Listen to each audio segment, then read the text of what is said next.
मेरा सवाल आपसे ये कि बेसिकली कल अगर इलेक्शन होने जा रहा है, मुस्लिम लीग नून का मौक़िफ़ पेश किया है जी ठीक सर, नहीं था। आपका पॉइंट आ गया सर, आपका पॉइंट आ गया अली भाई। मैं अब आपसे सवाल कर रहा हूँ, warm welcome engineer Ali Mohammad Khan advocate साहब को, मजहर अब्बास साहब को, उस्मा बुखारी साहबा को। अली भाई सिर्फ ये बता दीजिए, कल इलेक्शन होने जा रहा है, इस पर एतराज़ किया आपको, अगर आपको मेजॉरिटी साबित कर दें। सबसे पहले तो मैं ये कहूँगा कि इस काले कोट की बड़ी इज्जत है। मैं मुस्लिम लीग नून या पीटीआई के मेंबर के तौर पे अगर बात करूं तो फिर वो मुझे काला कोट उतार देना चाहिए। मैं चूँकि पीटीआई का मेंबर हूं, उस पर वोट लेके आया हूं, तो इसलिए मैं एज अ वकील नहीं, एज अ पीटीआई मेंबर बात कर रहा हूं। लेकिन जब कोई इंडिपेंडेंट एनालिस्ट के तौर पे आए तो फिर वो प्रोज एंड कॉन्स की बात करे, दोनों साइड की बात करे और उससे नतीजा निकाले। ठीक है जी, हाँ जी, इस तरह से मतलब इंडिपेंडेंट एनालिस्ट के तौर पे आके एक पार्टी का मौक़िफ़, उसके लिए हमारी बहन बैठी है ना, उस्मा साहिबा बैठी हैं, वो एक अटॉर्नी जनरल रहे थे, तो मैंने उनसे एक टेक्निकल बात मेरे जैसे ठीक है, 10 बंदों का गलती होगी जी, आपको मैंने नहीं रिस्पॉन्ड करना चाहिए। फिर जो इंडिपेंडेंट आप एनालिस्ट बुलाएं तो वो फिर कमरान भाई इंडिपेंडेंट हो, मेरी रिक्वेस्ट है। भाई आपका पॉइंट एस्टैब्लिश हो गया सर। आपने पूछा कि कल पे आपका एतराज़ क्या है। जी जी जी, शुक्रिया सर, शुक्रिया। आपने कहा कल पे एतराज़ क्या है। सबसे बड़ा एतराज़ तो हम सबका ये कानूनी नुक्ता है कि अगर एक चीज़ गैर आईनी है तो उस गैर आईनी काम पे आप आगे जा कैसे सकते हैं।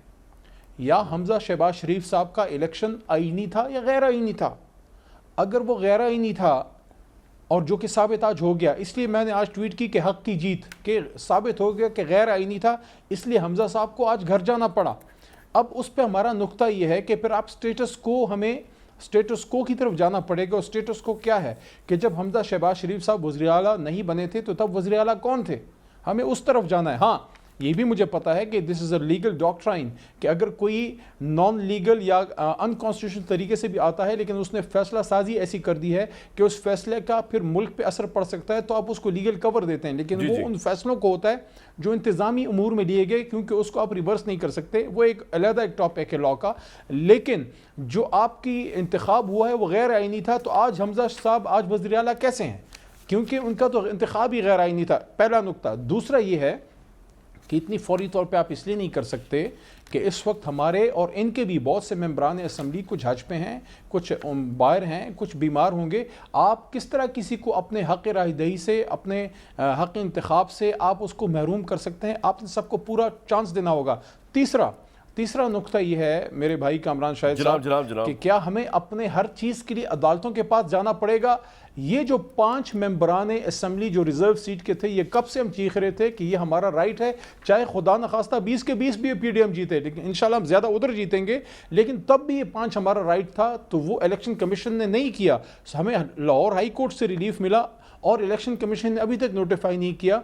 तो अगर आपके 5 मेंबरान, लाहौर हाई कोर्ट ने बहुत बड़ी अदालत ने फैसला कर दिया कि आपके हमारे जमात के रिजर्व सीट्स जो हैं वो इन प्लेस हैं और हमारी पसंद के मुताबिक वहां मेंबरान आएंगे। अच्छा, मैं आपसे एक चीज पूछना चाह रहा था, उसको अभी तक इलेक्शन कमीशन नोटिफाई नहीं किया। अली भाई, तो उन लोगों को कल के इलेक्शन में, जो कि अगर खुदा ना खास्ता होता है, क्योंकि हम तो सुप्रीम कोर्ट जाएंगे, बल्कि तो वो 5 बंदों को कैसे आप महरूम कर सकते हैं। अच्छा, ये आपके सारे पॉइंट्स है कि ये बड़े वैलिड है, आपके मेंबरान हैं। एक सवाल है मेरा आपसे, 3 नुक्ते तो ये हैं और 2-3 और भी हैं। जी जी जी, पहला सवाल ये है, उसके बाद मैं आपके इन तमाम नुक्तों को, ये बड़े वैलिड पॉइंट्स हैं आपके, इनमें से मेजॉरिटी पॉइंट्स और उस्मा बुखारी साहब रिस्पॉन्ड कर सकती हैं।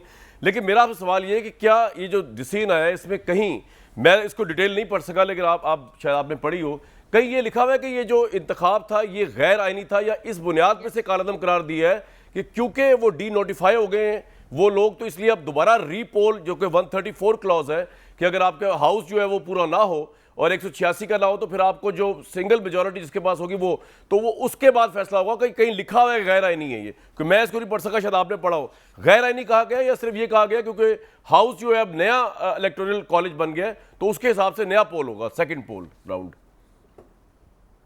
कमरान शाहिद साहब, या एक काम आप लॉ के मुताबिक करते हैं या लॉ के ख़िलाफ़ करते हैं। ऐसा नहीं हो सकता कि एक काम आप करें उससे आपको महरूम कर दिया जाए कि ये काम ठीक नहीं था लेकिन आप खुद आईनी हैं। ये कैसे हो सकता है कि ये जो मेंबरान जिन्होंने वोट डाला, अगर वो वोट कॉन्स्टिट्यूशन के मुताबिक था तो उनको आज फारिग क्यों किया गया। ज़ाहिर है हमारी मुअज़्ज़ज़ अदालतें हैं, वो उसको समझती हैं। लॉ के मुताबिक उन्होंने फैसला किया कि उनका वोट नहीं बनता था, उनका हमजा साहब को वोट देना गैर आईनी था।